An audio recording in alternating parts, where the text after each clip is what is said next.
സ്നേഹം, ദിവ്യസ്നേഹം, സ്നേഹം, ദിവ്യസ്നേഹം. ബർന്നബാസ് ആരാണ്? ബറബാസ് എന്ന് പറയണ്ട. ബറബാസ് വേറെയാണ്, ബർന്നബാസ് വേറെയാണ്. നമുക്ക് വായിക്കാം അപ്പോസ്തലപ്രവർത്തികൾ 4-ാം അധ്യായം 36-37 വാക്യങ്ങൾ. പ്രബോധനപുത്രൻ എന്ന് അർത്ഥമുള്ള ബർന്നബാസ് എന്നു അപ്പോസ്തലന്മാർ മറുപേർ വിളിച്ച കുപ്ര ദ്വീപുകാരനായ യോസെഫ് എന്നൊരു ലേവ്യൻ തനിക്കുണ്ടായിരുന്ന നിലം വിറ്റു പണം കൊണ്ടുവന്നു അപ്പോസ്തലന്മാരുടെ കാൽക്കൽ വച്ചു. നോക്കുക, അപ്പോസ്തലന്മാരുടെ കാൽക്കൽ വെച്ചു. ആരാണ് ഇവൻ? ശ്രദ്ധിക്കുക. തനിക്കുണ്ടായിരുന്ന നിലമൊക്കെ വിറ്റിട്ട് പാസ്റ്ററിന്റെ പോക്കറ്റിലല്ല ഇട്ടത്. എവിടെയാണ് കൊടുത്തത്? അപ്പോസ്തലന്മാരുടെ കാൽക്കൽ കൊണ്ടുവച്ചു. ഉണ്ടായിരുന്ന സമ്പത്തൊക്കെയും 10% കൊടുക്കുന്നതല്ല, കുറച്ച് സ്തോത്രകാഴ്ച കൊണ്ട് കൊടുക്കുന്നതല്ല. എനിക്ക് വലിയ രക്ഷ ലഭിച്ചിരിക്കുന്നു, ഈ രക്ഷയുടെ ഭാഗ്യം ലോകത്തിലേക്ക് പോകണം, ഈ സുവിശേഷം ലോകം മുഴുവനും വ്യാപരിക്കണം എന്ന് പറഞ്ഞ് തനിക്കുള്ളതെല്ലാം, ശ്രദ്ധിക്കുക, ഇന്ന് യേശുവിന്റെ നാമത്തിൽ എന്ത് സമ്പാദിക്കാമെന്ന് ചിന്തിക്കാതെ യേശുവിന്റെ നാമത്തിലേക്ക് എന്ത് കൊടുക്കാമെന്ന് എന്തുകൊണ്ടാണ് ആലോചിക്കാത്തത്? ഈ കാലത്തെ ദൈവദാസന്മാർക്ക് ദൈവവേല ചെയ്തിട്ട് എനിക്ക് എന്താണ് കിട്ടിയത് എന്നാണ് പറഞ്ഞത്. എനിക്കൊന്നും മനസ്സിലാവുന്നില്ല. എന്താണ് നിനക്ക് ലഭിക്കേണ്ടത്? എന്തു വരണം? എൻ്റെ ജീവിതകാലം മുഴുവൻ യേശുവിന് വേണ്ടി ഉരുകി തീർന്നു പോയാലും, ഞാനൊരു ദരിദ്രനായിട്ട് ജീവിക്കേണ്ടി വന്നാൽ പോലും, ദൈവത്തിന്റെ വേല ചെയ്തതിന് പകരമായി എനിക്ക് ആഹാരം ലഭിക്കാതിരുന്നാലും എന്നേക്കാൾ ഭാഗ്യവാൻ ഈ ലോകത്തിൽ മറ്റാരും തന്നെയില്ല. വിശപ്പ് എന്ന് പറഞ്ഞാൽ എത്ര പേർക്കറിയാം? കൈയോർത്തു. യഥാർത്ഥത്തിൽ നിങ്ങൾ വിശക്കുന്നതുവരെ കാത്തിരിക്കുമോ കഴിക്കാതെ? വിശക്കുകയാണെങ്കിൽ, വിശന്ന് വയറ് കരിയുകയാണെങ്കിൽ എവിടെയെങ്കിലും നിന്ന് ദോശ കഴിക്കാൻ കഴിയും, അല്ലെങ്കിൽ എന്തെങ്കിലും കഴിക്കാൻ കഴിയും, ഓർഡർ ചെയ്താൽ മതി. എന്നാൽ ദൈവദാസൻ ചോദിച്ചാൽ ഞാൻ ആരോടും ചോദിക്കുകയില്ല. ഞാൻ എത്രയോ നാളുകളായി വിശന്നിരുന്നിട്ടുണ്ട്, ആരോടും ചോദിക്കാതെ. എപ്പോഴും എത്ര വിശപ്പുണ്ടായാലും ശരി, ഹല്ലേലൂയ, അങ്ങയ്ക്ക് വേണ്ടി വിശന്നിരിക്കുവാനായിട്ട് നീ എന്നെ പഠിപ്പിച്ചു. ഞാൻ നിരാശപ്പെട്ടു പോകുവാൻ, വീണു പോകുവാൻ ഒരിക്കലും പാടില്ല. ദൈവത്തിന് വേണ്ടി ത്യാഗം അനുഭവിക്കുന്ന വിഷയത്തിൽ എനിക്ക് മനസ്സിലായത്, നല്ല നല്ല ഭക്ഷണം കഴിച്ചാൽ മാത്രമേ അനുഗ്രഹമാവുകയുള്ളൂ. ആരോഗ്യമുണ്ടാകുമോ? എങ്ങനെയുള്ളവനാണ് ദൈവവേലയ്ക്ക് വരുന്നത്? എങ്ങനെയുള്ള വ്യക്തിയാണ് ദൈവവേലയ്ക്ക് വേണ്ടി തിരഞ്ഞെടുക്കുന്നത്? നോക്കൂ, തനിക്കുള്ള സമ്പത്തെല്ലാം വിറ്റിട്ട് കാൽക്കൽ വെച്ചവൻ. അവന്റെ യഥാർത്ഥമായ പേരെന്താണ്? യോസെഫ് എന്നാണ്. എന്നാൽ അക്കാലത്ത് അപ്പോസ്തലന്മാർ അവന് വേറെ പേരിട്ടു. എന്ത് പേരാണ് ഇട്ടത്? ബർന്നബാസ് എന്ന പേരിട്ടു. ബർന്നബാസിന്റെ അർത്ഥം എന്താണ്? പ്രബോധനപുത്രൻ. താഴെ അവന്റെ പേര് എഴുതിയിട്ടുണ്ട്. നോക്കൂ, പ്രബോധനപുത്രൻ. എന്തുകൊണ്ടാണ് ആ പേരിട്ടതെന്ന് അറിയാമോ നിങ്ങൾക്ക്? അവൻ സമ്പത്തെല്ലാം വിറ്റിട്ട് അപ്പോസ്തലന്മാരുടെ കാൽക്കീഴിൽ കൊണ്ട് വെച്ചിരുന്നുവെങ്കിലും അവന്റെ ജീവിതത്തിൽ അവനൊരു ആഗ്രഹം ഉണ്ടായിരുന്നു. പ്രബോധിപ്പിക്കുമായിരുന്നു, അവൻ ആശ്വസിപ്പിക്കുമായിരുന്നു. ഒരു യഥാർത്ഥ ദൈവദാസൻ ആശ്വസിപ്പിക്കുന്നവനായിരിക്കണം. ഈ ലോകത്ത് ആശ്വാസം ലഭിക്കാതെ വിഷമിക്കുന്ന എത്രയോ ആളുകൾ ഉണ്ട്. പാപിയെ കണ്ടിട്ട് അവനെ കല്ലെറിയുന്നത് അല്ല, പാപിയെ കണ്ടിട്ട് നീ നശിച്ചു പോകുകയുള്ളൂ എന്ന് പറയുന്നതല്ല ആത്മീയത. പാപിയെ കണ്ടിട്ട് നിന്റെ പാപത്തിന് ശാപം വരുമെന്ന് പറഞ്ഞ് അവനെ തള്ളിക്കളയുന്നത് അല്ല ക്രിസ്ത്യാനിത്വം. ദൈവവേല ചെയ്യുന്നവന് അലിയുന്ന ഒരു ഹൃദയം ഉണ്ടായിരിക്കണം. ദൈവവേല ചെയ്യുവാൻ ആഗ്രഹിക്കുന്ന വ്യക്തിക്ക് ആശ്വസിപ്പിക്കുന്ന ഒരു മനസ്സ് ഉണ്ടായിരിക്കണം. ദുഃഖിതരെ ആശ്വസിപ്പിക്കുന്ന ഒരു നാവ് ഉണ്ടായിരിക്കണം. നശിച്ചു പോകുന്ന ആത്മാക്കളെക്കുറിച്ച് ഒരു ഭാരം ഉണ്ടായിരിക്കണം. അല്ലെങ്കിൽ ദൈവവേല ചെയ്യരുത്. ദൈവവേല ചെയ്യുന്നത് നമ്മുടെ വയറിന് വേണ്ടിയല്ല, അല്ലെങ്കിൽ ലോകത്തെ വലിയവൻ ആകാൻ വേണ്ടി അല്ല ചെയ്യുന്നത്. നിരാശയിൽപ്പെട്ടവരെ, തകർന്നവരെ എഴുന്നേൽപ്പിക്കണം. അവനിലുള്ള ക്വാളിറ്റി കണ്ടിട്ട് അവർ ഇട്ട പേരാണ് അത്. അപ്പോസ്തലന്മാർ ഇത് ശ്രദ്ധിക്കാനിടയായി. ഈ ബർന്നബാസ് വളരെ സ്നേഹമുള്ള വ്യക്തിയാണ്. ദുഃഖിക്കുന്ന ആളുകളെ അവൻ ആശ്വസിപ്പിക്കാൻ വേണ്ടി പോകുന്നു. ആരെങ്കിലും പാപം ചെയ്യുന്നവരാണെങ്കിൽ അവരെ അടുക്കൽ ചെന്നവരെ ഉപദേശിക്കും. അങ്ങനെ ചെയ്യരുത്, അങ്ങനെ പോകരുത്, അങ്ങനെ ചെയ്യരുത് എന്നൊക്കെ പറഞ്ഞ് അങ്ങനെ പ്രബോധിപ്പിക്കുന്നത് കൊണ്ട് അവന് ബർന്നബാസ് എന്ന പേരിട്ടു. നോക്കുക, അത്ര വലിയ വ്യക്തി ആയിരിക്കുന്നു എങ്കിൽ കൂടി അവനെ പ്രാർത്ഥിച്ചയക്കുവാൻ വേറെ വ്യക്തികൾ ആവശ്യമായി വന്നു. പിന്നെ രണ്ടാമത്തവൻ ആരാണ്? നീ എന്തിനാണ് എന്നെ അയക്കുന്നത്? എന്നെ ദൈവം അയച്ചിരിക്കുന്നു. ദൈവം രാത്രിയിൽ ദർശനത്തിൽ എന്നോട് പറഞ്ഞു, ഇതാണ് ഈ കാലത്ത് നടക്കുന്നത്. ദൈവം എന്നോട് സംസാരിച്ചു. തീർച്ചയായും ദൈവം സംസാരിക്കും. അവൻ സംസാരിക്കും, അവൻ ഇടപെടും. നിന്നോട് അവൻ പറഞ്ഞാൽ മറ്റൊരാളോടും പറയും. 2 സാക്ഷികളെ കൂടാതെ കാര്യങ്ങൾ അംഗീകരിക്കുകയില്ല. ശരിയല്ലേ? യേശുക്രിസ്തു ഒരു തവണ ഇങ്ങനെ പറഞ്ഞു, ഞാൻ ലോകത്തിന്റെ വെളിച്ചമായിരിക്കുന്നു. നമുക്ക് ആ വചനം നോക്കാം, ശ്രദ്ധിക്കൂ. യോഹന്നാന്റെ സുവിശേഷം 8-ാം അധ്യായം 14-ാം വാക്യം.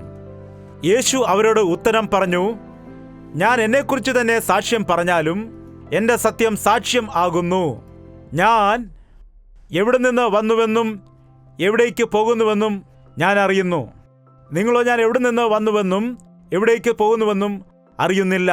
നിങ്ങൾ ജഡപ്രകാരം വിധിക്കുന്നു, ഞാൻ ആരെയും വിധിക്കുന്നില്ല. ഞാൻ വിധിച്ചാലും ഞാൻ ഏകനല്ല. ഞാനും എന്നെ അയച്ച പിതാവും കൂടെയാകയാൽ എൻ്റെ വിധി സത്യമാകുന്നു.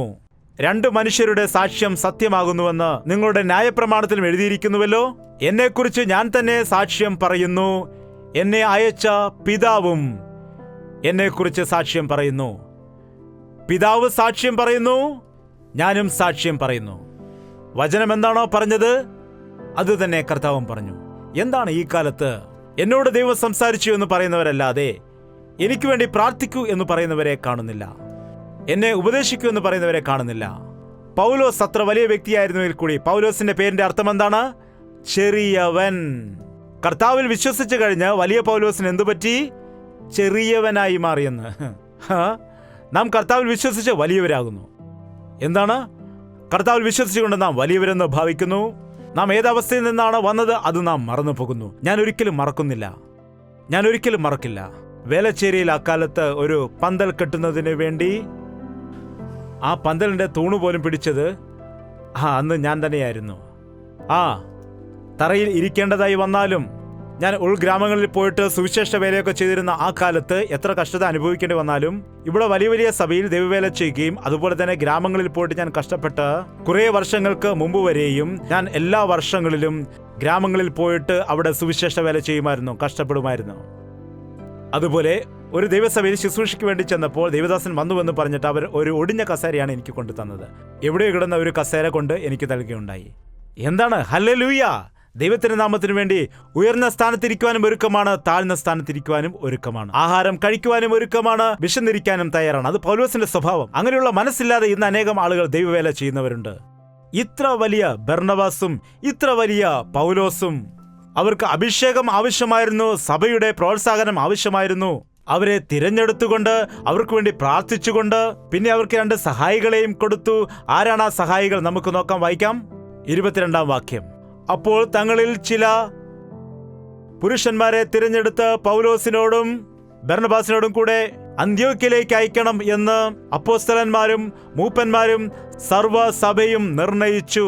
സഹോദരന്മാരിൽ പ്രമാണപ്പെട്ട പുരുഷന്മാരായ ബർശബാസ് എന്ന യൂദയെയും ഇവരുടെ കൂടെ പോയവർ ആരാണ്? പുരുഷന്മാരിൽ പ്രമാണപ്പെട്ട ബർശബാസ് എന്ന് വിളിക്കപ്പെട്ട യൂദയും ശീലാസും. എന്താണ്? വീണ്ടും ഇവർക്ക് ഉള്ളതായ ആ സഭയിലെ പ്രധാനപ്പെട്ട പുരുഷന്മാരെ, ഉത്തരവാദിത്തം ഉള്ളവരെ, പ്രധാനപ്പെട്ടവരായ 2 പേരെ തിരഞ്ഞെടുത്തിട്ട് അവരോടൊപ്പം അയച്ചു. ഈ 4 പേരുകൾ പറയുക. നിങ്ങൾ എത്രമാത്രം ശ്രദ്ധയോടാണ് ഇരിക്കുന്നത് എനിക്ക് മനസ്സിലാക്കാൻ കഴിയും. പൗലോസും ബർന്നബാസും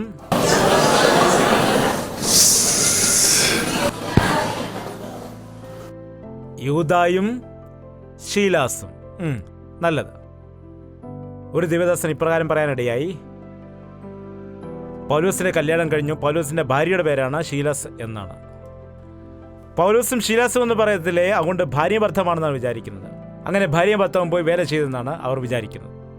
ബൈബിൾ വായിച്ചെങ്കിൽ മാത്രമേ നമുക്ക് അതിനെക്കുറിച്ചുള്ള അറിവുകൾ നമുക്ക് വ്യക്തമായി മനസ്സിലാക്കുവാൻ കഴിയൂ. എന്നാൽ ഈ കാലത്ത് ബൈബിൾ പലപ്പോഴും വായിച്ചിട്ട് അവർക്കിഷ്ടമുള്ളതുപോലെയാണ് വിവരിക്കുന്നത്.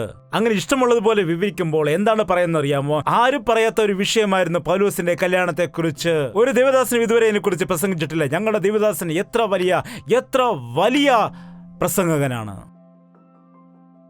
അങ്ങനെയാണ് സാധാരണ പറയുന്നത്. ബൈബിൾ പഠിക്കാതെ പ്രസംഗം ചെയ്യുകയാണ് ചെയ്യുന്നത്. പ്രാർത്ഥിക്കാതെ എങ്ങനെ ദൈവവേല ചെയ്യാൻ കഴിയും? വിശപ്പില്ലെങ്കിൽ വിശപ്പുള്ളവന്റെ വില എങ്ങനെ മനസ്സിലാക്കാം? ദുഃഖം ഇല്ലാത്തവന് ദുഃഖം എന്താണെന്ന് എങ്ങനെ മനസ്സിലാക്കുവാൻ കഴിയും? ദാരിദ്ര്യം അനുഭവിച്ചില്ലെങ്കിൽ ദാരിദ്ര്യത്തിലുള്ളവർക്ക് എങ്ങനെ വഴി കാണിക്കുവാൻ കഴിയും? ശോധന അനുഭവിക്കാതെ ശോധനയുള്ള ആളുകൾക്ക് എങ്ങനെ പരിഹാരം പറഞ്ഞു കൊടുക്കാം?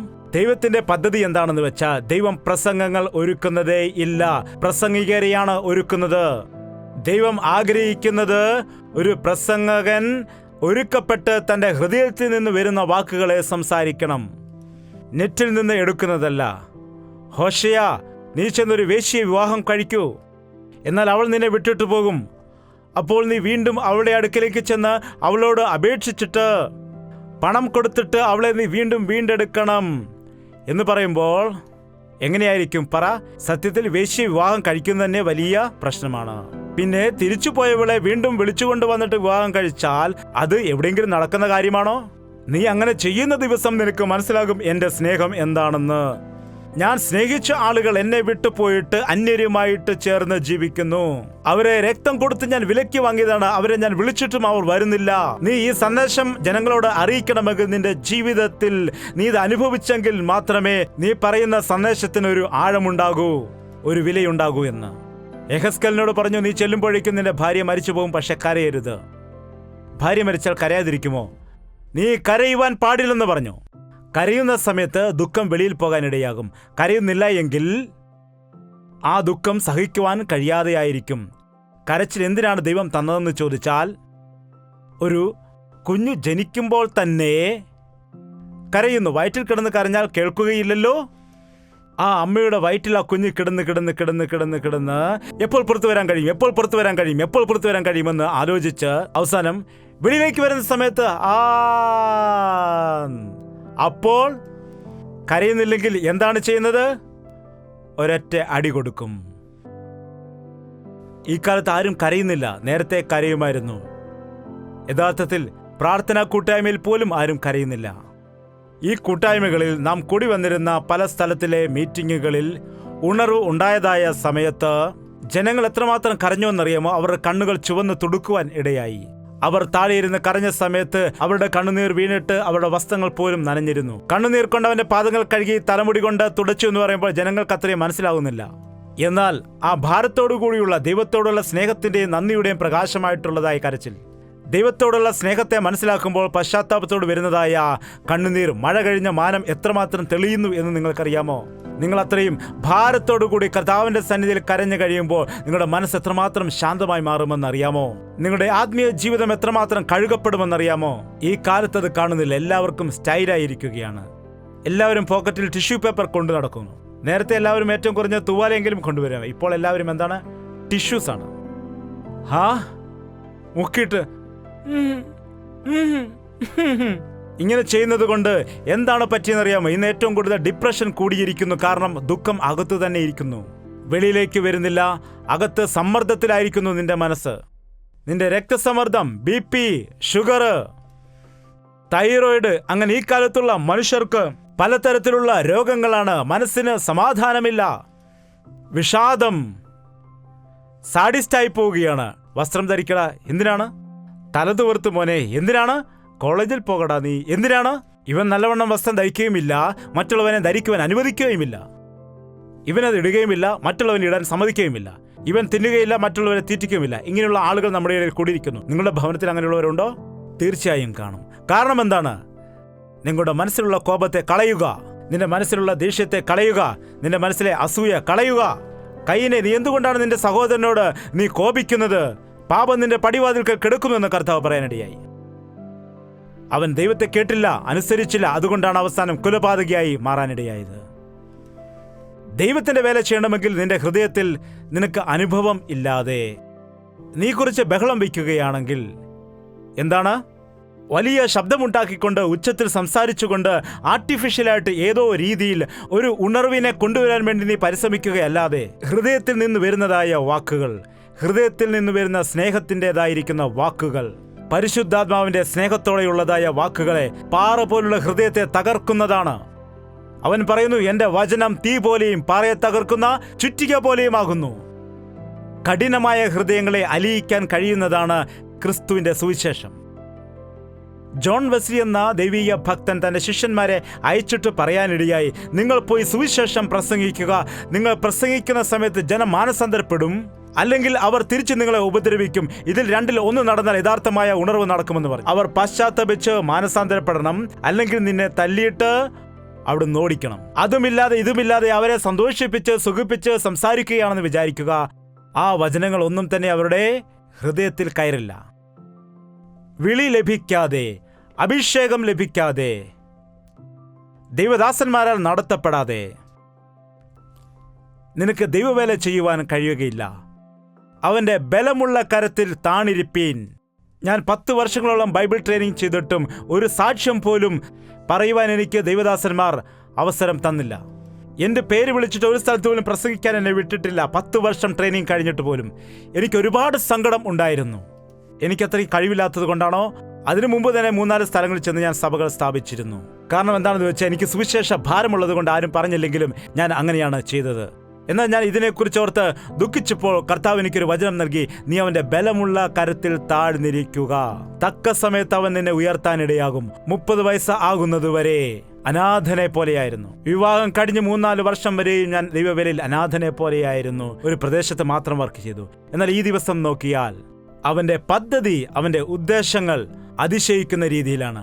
അഭിഷേകിക്കപ്പെട്ട ആളുകൾ, തിരഞ്ഞെടുക്കപ്പെട്ട ആളുകൾ ഏക മനസ്സോടുകൂടി പോകണം. ഞാൻ പറഞ്ഞ് അവസാനിപ്പിക്കാൻ പോകുന്നത് എന്താണെന്ന് വെച്ചാൽ, നമ്മുടെ സഭ, ദൈവം നൽകിയിരിക്കുന്ന ഈ ചെറിയ സഭ, ഈ സഭയിൽ എല്ലാ വ്യക്തികളെയും ദൈവം തിരഞ്ഞെടുത്തിരിക്കുകയാണ്. എല്ലാവരെയും ദേവദാസന്മാരായിട്ടല്ല, എല്ലാവരെയും ഗായകന്മാരായിട്ടല്ല, എല്ലാവരെയും സൺഡേ സ്കൂൾ ടീച്ചേഴ്സായിട്ടല്ല, എല്ലാവരെയും യൂത്ത് ലീഡേഴ്സായിട്ടല്ല, എല്ലാവരെയും ഒരേ പണിക്ക് വേണ്ടി മാത്രം അല്ല തിരഞ്ഞെടുത്തത്. ദൈവത്തിന്റെ ആലയത്തിൽ ഏതെല്ലാം പണികൾ ഉണ്ടോ അതിലെല്ലാം നീയും കൂടി ഒരു പങ്കാളിയായി തീരുവാൻ ദൈവം ആഗ്രഹിക്കുന്നു. നമ്മുടെ ശരീരത്തിലെ ചില അവയവങ്ങളെ നാം നോക്കുകയാണെങ്കിൽ അത് ഒരു പണിയും ചെയ്യുന്നില്ലെന്ന് നമുക്ക് കാണാം. അതവിടെ അങ്ങനെ ആയിരിക്കുന്നു, അത്രമാത്രം. എന്താണ്? അതൊരു പണിയും ചെയ്യില്ല. പക്ഷെ അതുണ്ടെങ്കിൽ മാത്രമേ അത് പൂർണ്ണമാകൂ, ആ രൂപം പൂർണ്ണമാവുകയുള്ളൂ, ആ ലുക്ക് കിട്ടുകയുള്ളൂ. അങ്ങനെ ദൈവവും ഒരുപക്ഷെ നീ ഒരു പണിയും ചെയ്യുന്നില്ല എങ്കിലും നീ ദൈവത്തിന്റെ ആലയത്തിൽ വന്നിരുന്ന് കർത്താവിനെ വിശ്വസ്തയോടെ ആരാധിച്ച് മഹത്വപ്പെടുത്തി മുൻപോട്ട് പോകണമെന്ന് ആഗ്രഹിക്കുന്നുണ്ട്. നീ അത് സന്തോഷത്തോടുകൂടി ചെയ്യൂ. നീ ചെയ്യുന്ന ആരാധന അത് പൂർണ്ണമാക്കൂ. നിങ്ങൾ എപ്പോഴെങ്കിലും മൗണ്ട് റോഡ് ചെന്നാൽ അവിടെ കാണാം ഒരുവൻ കുതിരപ്പുറത്തിരിക്കുന്നതായ ഒരു ചിത്രം. ഒരു രാത്രി കൊണ്ട് ആ കുതിരയെയും അതിന്റെ പുറത്തിരിക്കുന്ന വ്യക്തിയെയും ഒരു ശില്പി ഒരുപാട് കഷ്ടപ്പെട്ടുകൊണ്ട് ഒരു വലിയ പാറക്കല്ലെടുത്തുകൊണ്ട് വലിയ മനോഹരമായിട്ട് ആ പാറയിൽ കൊത്തി ഒരു ശില്പമുണ്ടാക്കാനിടയായി. എല്ലാവരും അദ്ദേഹത്തെ വന്ന് അഭിനന്ദിക്കാനിടയായി. കൊള്ളാം കൊള്ളാം കൊള്ളാം എന്ന് പറഞ്ഞ്. എന്നാൽ ഒരു കൊച്ചുകുട്ടി മാത്രം വന്നിട്ട് പറയുകയാണ്, ആ കുതിരപ്പുറത്തിരിക്കുന്ന വ്യക്തിക്ക് കാല് വയ്ക്കാൻ കൊളുത്ത് വരച്ചിട്ടില്ല എന്ന്. കാല് വയ്ക്കാൻ വേണ്ടി ഒരു റിങ് പോലെ ഉള്ള സാധനമുണ്ടല്ലോ, അത് കൊത്തിയെടുക്കാനും മറന്നുപോയി പാവം. അതില്ലാത്തത് കൊണ്ട് എന്താണ് സംഭവിക്കുന്നത്? ഇൻകംപ്ലീറ്റ് ആകുന്നു ആ ശില്പം. അദ്ദേഹം ആത്മഹത്യ ചെയ്തു കളയാനിടയായി, തന്റെ പണി പൂർത്തിയായില്ല എന്ന് പറഞ്ഞിട്ട്. ഇപ്പോഴും ആ ശില്പം അങ്ങനെയുണ്ട്, നിങ്ങൾക്ക് പോയി കാണാം. അതില്ലെങ്കിൽ എന്താണ് കുഴപ്പം? ആ ശില്പത്തിൽ അതില്ലെങ്കിൽ അത് ഇൻകംപ്ലീറ്റ് ആകുന്നു. ദൈവം നിന്നെക്കുറിച്ചും അങ്ങനെയാണ് ആഗ്രഹിക്കുന്നത്. നീ ഇല്ലെങ്കിൽ അതവിടെ ഒരു കുറവാണ്. നിന്നെ കൊണ്ട് ഒരു പ്രയോജനവുമില്ല, നീ ഒരു കാര്യവും ഇവിടെ ചെയ്യുന്നില്ല. എന്നാൽ നീ അവിടെ ഉണ്ടായിരിക്കണം. ദൈവം നിന്നെക്കുറിച്ച് ആഗ്രഹിക്കുന്നു. നീ അവിടെ ഉണ്ടായിരിക്കണം. ദൈവം നിന്നെക്കുറിച്ച് ആഗ്രഹിക്കുന്നു. ചില കാര്യങ്ങൾ നാം ശ്രദ്ധിക്കുകയാണെങ്കിൽ, ചില വിഷയങ്ങൾ, അമ്പും വില്ലും നിങ്ങൾ നോക്കുകയാണെങ്കിൽ, അമ്പുകൾ അദ്ദേഹത്തിന്റെ കൈവശം ഉണ്ടായിരിക്കും. ആ ഉറയിൽ അതിൽ 1-2 മാത്രമായിരിക്കും അദ്ദേഹം ഉപയോഗിക്കുന്നത്. അമ്പുകൾ ഉറയിൽ കിടന്നുകൊണ്ട് എന്നെ ഉപയോഗിക്കൂ, എന്നെ ഉപയോഗിക്കൂ, എന്നെ ഉപയോഗിക്കൂ എന്ന് പറയുമെന്നാണ്. നോക്കൂ, എന്നാൽ തക്ക സമയം ആകുമ്പോൾ അതിനകത്ത് നല്ല മൂർച്ചയുള്ള നല്ല വലിപ്പമുള്ള ഒരു അമ്പ് ഉണ്ട് എന്ന് ഇരിക്കട്ടെ. അപ്പോൾ ചെറിയ അമ്പുകൾ മാത്രം ഉപയോഗിച്ചിട്ട് വലിയ അമ്പിനെ ഉപയോഗിക്കുന്നില്ല എങ്കിൽ വലിയ അമ്പ് അവിടെ ഇരുന്ന് എന്തുകൊണ്ടെന്ന് പറയും. എടാ, നീ അവിടെ ഇരിക്കൂ, ഇവരെ ഞാൻ മുയലിനെ പിടിക്കാൻ ഉപയോഗിക്കുന്നു, നിന്നെ പുലിയെ പിടിക്കാനാണ് ഉപയോഗിക്കുന്നത്. നിന്നെ ഒരു പ്രത്യേക കാര്യത്തിന് വേണ്ടി മാത്രം ഉപയോഗിക്കാൻ തീരുമാനിച്ചിരിക്കുന്നു. മറ്റൊരു പ്രധാനപ്പെട്ട ജോലി നിന്റെ മേലുണ്ട്. തക്ക സമയമാകുമ്പോൾ ഞാൻ നിന്നെ ഉപയോഗിക്കും, സകലതും ചന്തോചിതമായി ചെയ്യും. നീ വിഷമിക്കേണ്ട. ഇപ്പോൾ വരെ ദൈവം എന്നെ ഉപയോഗിച്ചിട്ടില്ല എന്ന് പറയുന്ന വ്യക്തികളോട് പറയട്ടെ, നിന്നെക്കുറിച്ച് വലിയ ഉദ്ദേശം ദൈവത്തിനുണ്ട്. നിന്നെക്കുറിച്ച് ശ്രേഷ്ഠമായ ഒരു പദ്ധതി ദൈവം വെച്ചിരിക്കുന്നു. നിന്നെ ഒരു പ്രധാന വ്യക്തിയായിട്ട് അവന്റെ രാജ്യത്തിന്റെ വിസ്തൃതിക്ക് വേണ്ടി ഉപയോഗിക്കാൻ ദൈവം ആഗ്രഹിക്കുന്നു. അവന്റെ കയ്യിൽ താണിരിക്കാൻ പഠിക്കാം. ദൈവത്തിന് ഹിതം ചെയ്യുവാൻ വേണ്ടി നമുക്ക് പഠിക്കാം. നമ്മുടെ കാര്യങ്ങൾ മാറ്റിവെച്ചിട്ട് അവന്റെ വേലയ്ക്ക് വേണ്ടി നമുക്ക് സമർപ്പിക്കാം. നാം അവന്റെ ഹിതത്തിന് വേണ്ടി ഏൽപ്പിച്ചു കൊടുത്താൽ അവൻ തന്റെ മഹത്വമുള്ള കാര്യങ്ങൾ നമ്മിൽ കൂടി ചെയ്യാനിടയാകും. ഈ സഭയിലുള്ള പുരുഷന്മാരും സ്ത്രീകളും കുട്ടികളും യൗവനക്കാരും ഈ ദിവസം മുതൽ ഒരു തീരുമാനം എടുക്കുക. എന്റെ ജീവിതം കർത്താവിന് ഞാൻ ഏൽപ്പിച്ചു കൊടുക്കുകയാണ്. അവന്റെ ശുശ്രൂഷയിൽ ഞാനും ഭാഗവാക്കായി തീരേണ്ടതിന് എന്നെ തന്നെ ഞാൻ ഏൽപ്പിച്ചിരിക്കുകയാണ് എന്ന്. നിനക്കുള്ള കഴിവോ നിനക്കുള്ള ബലമോ ഒന്നും ഇവിടെ പ്രശ്നം അല്ല. അനേകം പേരും വിശ്വസിക്കുന്ന എന്താണെന്ന് വെച്ചാൽ എന്നെക്കൊണ്ട് യാതൊരു പ്രയോജനവുമില്ല. ഒരാൾ പറഞ്ഞ് എനിക്ക് ദൈവവേല ചെയ്യാൻ ആഗ്രഹമുണ്ട്, പക്ഷേ എനിക്ക് എന്ത് ചെയ്യാൻ കഴിയുമെന്ന്.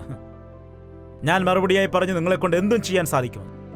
എനിക്ക് ഇന്ന കഴിവുണ്ടെന്ന് പറയുന്ന വ്യക്തിക്ക് അത് മാത്രമേ ചെയ്യാൻ കഴിയൂ. എന്നാൽ ഒന്നും ചെയ്യുകയില്ലെന്ന് പറയുന്ന വ്യക്തിക്ക് സകലതും ചെയ്യുവാൻ കഴിയുന്നതാണ്. ഞാൻ ഇത് മാത്രമേ ചെയ്യൂ എന്ന് പറയുന്നവരുണ്ട്, അത് മാത്രം ദൈവം ചെയ്യിപ്പിക്കും. എനിക്കൊന്നും ചെയ്യാൻ കഴിയില്ലെന്ന് പറയുന്നവനെ കൊണ്ട് സകലതും ദൈവം ചെയ്യിക്കും. മനസ്സിലായോ? കാക്കനാടിലെ തെരുവീതിയിലൂടെ നടന്ന ജയ്പോൾ ഒന്നും ചെയ്യാൻ കഴിവില്ലായിരുന്നു, എന്നാൽ സകലതും ഇപ്പോൾ ദൈവനാമത്തിൽ ചെയ്യുന്നുണ്ട്. കമ്പ്യൂട്ടറിന് മുൻപിൽ ഇരുന്നുകൊണ്ട് എഡിറ്റിംഗ് ചെയ്യുന്നുണ്ട്. എന്ത് വേണമെങ്കിലും ചെയ്യും. എന്നാൽ ഞാൻ കൂടുതൽ പറയുന്നില്ല, കാരണം നിങ്ങൾ പൊങ്ങച്ചമാണെന്ന് വിചാരിക്കും. എന്ത് വേണമെങ്കിലും പറയൂ, ഞാൻ ചെയ്തു തരാം. ചോറും കറിയും വെക്കണമെങ്കിൽ പറയൂ, ചെയ്യാം. ചിക്കൻ വെക്കാൻ പറയൂ, ഞാൻ ചെയ്യാം. തറ തുടയ്ക്കാൻ പറഞ്ഞാൽ തറ തുടയ്ക്കാം. നടക്കാൻ പറഞ്ഞാൽ ഞാൻ നടക്കാം. കയറാൻ പറഞ്ഞാൽ ഞാൻ കയറാം. കഴിയില്ല എന്നുള്ളതായ വാക്ക് എൻ്റെ ഡിക്ഷണറിയില്ല. ദൈവം അത് എടുത്തു കളയാനിടയായി. എനിക്കറിയില്ല എന്ന വിഷയം വരുമ്പോൾ ഞാൻ ഒരു കാര്യം പറയും, എന്നെ പഠിപ്പിക്കുക, എനിക്ക് പറഞ്ഞു തരൂ, ഞാൻ പഠിക്കാം, എന്നെ പഠിപ്പിക്കൂ എന്ന്. എനിക്കറിയാൻ കഴിയാത്ത ഒരുപാട് കാര്യങ്ങളുണ്ട്, അതുകൊണ്ട് എന്നെ പഠിപ്പിക്കൂ. ക്രിസ്തുവിന്റെ മനസ്സ് പഠിക്കുന്ന മനസ്സായിരുന്നു. സ്വർഗത്തെ വിട്ട് താഴെ ഭൂമിയിലേക്ക് ഇറങ്ങി വന്നു. എന്നിട്ട് കഷ്ടതയിലൂടെ സകലതും പഠിക്കുവാനിടയായി. നോക്കൂ നോക്കൂ നോക്കൂ, ബൈബിളിൽ ഏതാണ് വചനം? അത് ശ്രദ്ധിക്കൂ. എബ്രായർക്ക് എഴുതിയ ലേഖനം 5-ാം അധ്യായം 8-ാമത്തെ വാക്യം.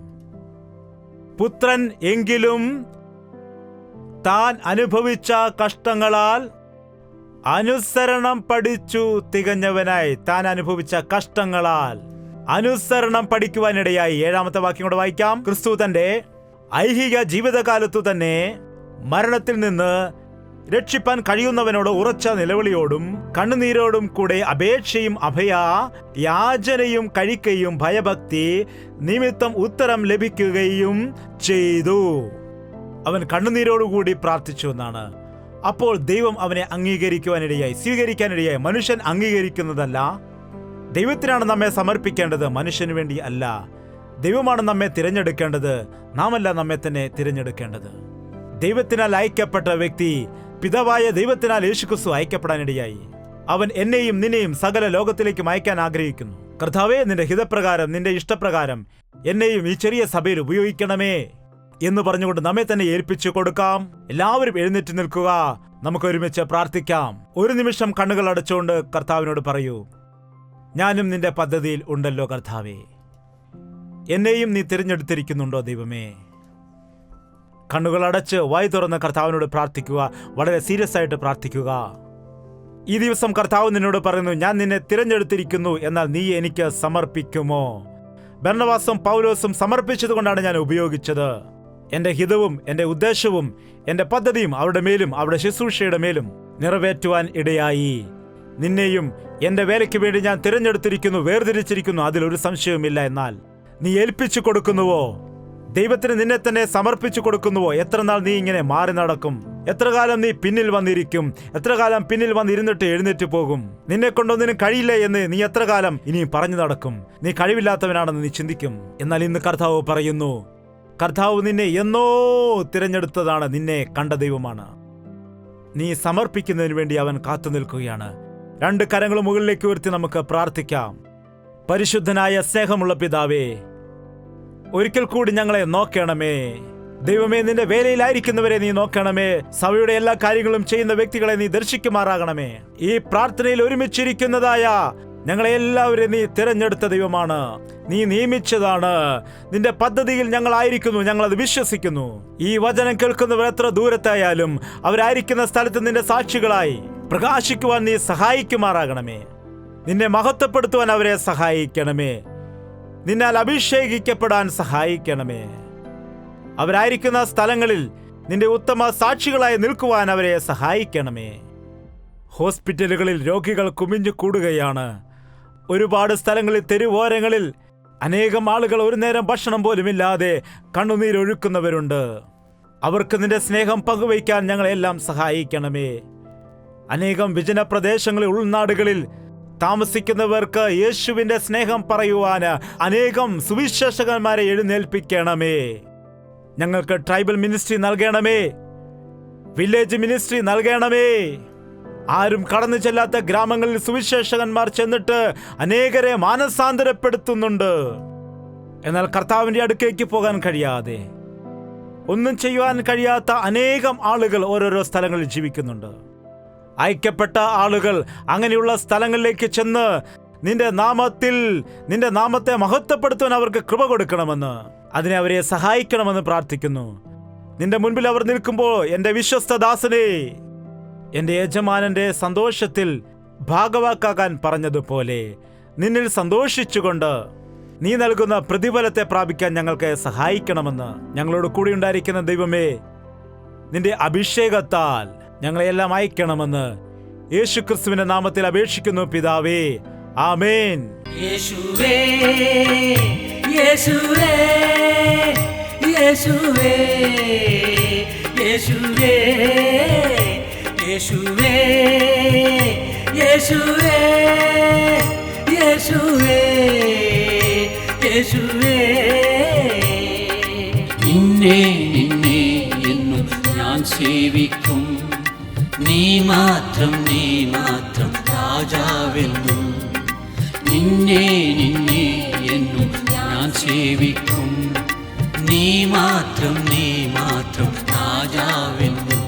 യേശുവേ യേശുവേ യേശുവേ യേശുവേ യേശുവേ യേശുവേ യേശുവേ യേശുവേ യേശുവേ യേശുവേ യേശുവേ.